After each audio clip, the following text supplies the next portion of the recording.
तो star martial God technique के पिछले एपिसोड में हमने देखा कि वह लड़का सींगे से पूछ रहा होता है कहीं तुम्हें टियांगशेन एकेडमी से बाहर तो नहीं निकाल दिया गया।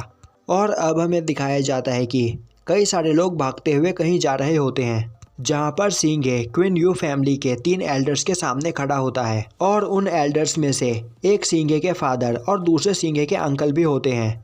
अब सींगे का फादर उसकी ओर आगे बढ़ता है और बोलता है कि सींगे, क्या तुम्हें सच में टियांगशेन एकेडमी से बाहर निकाल दिया गया है? सींगे उसके सामने घुटनों के बल बैठ जाता है और बोलता है कि यह बात सच है, जो सुनकर उसके फादर को काफ़ी ज़्यादा गुस्सा आता है और वह सींगे को मारने के लिए अपना हाथ उठाते हैं, पर वह सींगे को नहीं मार पाते हैं।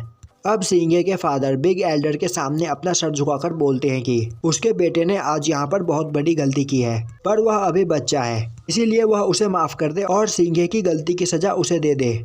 और तभी वह लड़का आगे आता है और बोलता है कि यहाँ पर बस पनिशमेंट से काम नहीं चलेगा।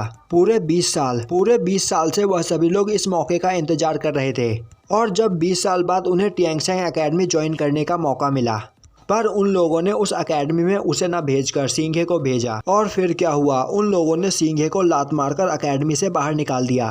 सींगे को कभी यह मौका देना ही नहीं चाहिए था और अब यह बोलकर वह रोते रोते वहाँ से भाग जाता है। वहीं पर सींगे के अंकल सिंग यून को रोकने की कोशिश करते हैं, पर वह नहीं रुकता है। अब सींगे का अंकल बोलता है कि सींगे ने यह बिल्कुल भी ठीक नहीं किया, क्योंकि यहाँ पर सभी लोगों को सींगे से काफ़ी ज़्यादा उम्मीदें थी और सभी लोग सोच रहे थे कि आने वाले टाइम में फैमिली की रिस्पॉन्सिबिलिटी सींगे उठाएगा, पर सींगे ने उनकी उम्मीदों पर पानी फेर दिया। अब सींगे अपने अंकल के सामने झुकते हुए बोलता है कि वह अपनी गलती मानता है और वह मानता है कि उसे टियांगशेन एकेडमी से निकाल दिया गया है, पर वह जितने भी दिन उस एकेडमी में रहा उसने काफ़ी कुछ सीखा है और वह अपनी गलती को सुधारने के लिए कुछ भी कर सकता है। तभी सींगे का अंकल चिल्लाता हुआ बोलता है, अब तुम और क्या करना चाहते हो? तभी वहाँ का बिग एल्डर उसे रोकता है और उसे शांत करते हुए बोलता है कि अब जो हो गया वह लोग उसे चेंज नहीं कर सकते, पर क्लैन के रूल के हिसाब से सींगे को पनिशमेंट तो मिलेगी ही। और सींगे की यह पनिशमेंट है कि सींगे ने एकेडमी में जो कुछ भी सीखा है वह यहाँ के बच्चों को वह सभी कुछ सिखाएगा और वह हर दिन 2 घंटे यहाँ के खदानों में काम करेगा। अब सींगे इस पनिशमेंट को एक्सेप्ट करता है, जिसके बाद बिग एल्डर वहाँ से जाने लगता है। वहीं से अब सभी लोग जाने लगते हैं और जाते हुए वह सींगे के बारे में काफ़ी बुरा भला बोल रहे होते हैं। अब वहाँ पर सींगे के मॉम और डैड उसे उठाते हैं और अपने साथ ले जाने लगते हैं। अब सींगे अपने मॉम और डैड से बोलता है कि क्या वह लोग उसकी गलती के लिए उसे पनिशमेंट नहीं देंगे। अब सींगे के फादर बोलते हैं, सींगे अब तुम बड़े हो चुके हो और बच्चे नहीं रहे, तो आगे से तुम कोई भी काम करने से पहले 2 बार ज़रूर सोचना। और अब वह सींगे को लेकर अपने साथ घर जाते हैं। अब हमें दिखाया जाता है कि अगले दिन सींगे वहाँ पर बच्चों को मार्शल आर्ट के बारे में बता रहा होता है। अब सींगे उन्हें बताता है कि एशियन टाइम में हज़ारों टाइप की मार्शल आर्ट हुआ करती थी, पर धीरे धीरे वह सभी विलुप्त होती चली गई और अब आज के टाइम में बस 3 सबसे ताकतवर मार्शल आर्ट ही बची है, dragon martial art, fire martial art और स्टार मार्शल आर्ट। तभी एक लड़की पूछती है कि सींगे किस टाइप के मार्शल आर्ट का यूज़ करता है। अब सींगे उसे बताता है कि वह स्टार मार्शल यूज़र है और वह अपनी पावर से लोगों की चोटों को हील कर सकता है। तभी एक लड़का बोलता है कि तो क्या सींगे उसके फादर के पैर में लगी चोट को भी हील कर सकता है, क्योंकि उसके फादर बिना लकड़ी के सहारे के नहीं चल पाते हैं। सींगे हाँ में जवाब देता है और अब यह सुनते ही वह लड़का अपने फादर को बुलाने के लिए वहाँ से भाग जाता है। वहीं पर सींगे बाकी के बच्चों को मार्शल आर्ट के बारे में और भी काफ़ी सारी चीज़ें बताता है और तभी वह लड़का अपने फादर को लेकर वहाँ पर आ जाता है और बोलता है कि अब सींगे उसके फादर को हील कर दे। वहीं पर उस लड़के का फादर बोल रहा होता है कि सींगे उसके बेटे की इस हरकत के लिए उसे माफ़ कर दे, पर उसे पता है कि सींगे उसकी इस चोट को हील नहीं कर सकता है, इसीलिए उसे परेशान होने की कोई ज़रूरत नहीं। सींगे बोलता है, अंकल क्या आप मुझे एक बार ट्राई करने देंगे, जिस पर वह आदमी तैयार हो जाता है और अब सींगे उस पर्सन को हील करना स्टार्ट करता है। वहीं इस दौरान उस पर्सन को काफ़ी गर्मी फील हो रही होती है और अब थोड़ी देर बाद सींगे उस पर्सन को बिना बैसाखी के सहारे के चलने के लिए बोलता है और अब वह आदमी चलने की कोशिश करता है तो वह देखता है कि वह बिना बैसाखी के सहारे के ही चल पा रहा है। यह देखकर वह आदमी काफ़ी ज़्यादा खुश होता है और बोलता है कि आज यहाँ पर सींगे ने उसकी फैमिली की जान बचाई है, क्योंकि सभी डॉक्टर्स ने उसकी इस बीमारी को देखकर जवाब दे दिया था, पर सींगे ने उसे बिना किसी प्रॉब्लम के ही ठीक कर दिया। और अब वह आदमी अपने बेटे को सिंघे के सामने बो डाउन करने के लिए बोलता है।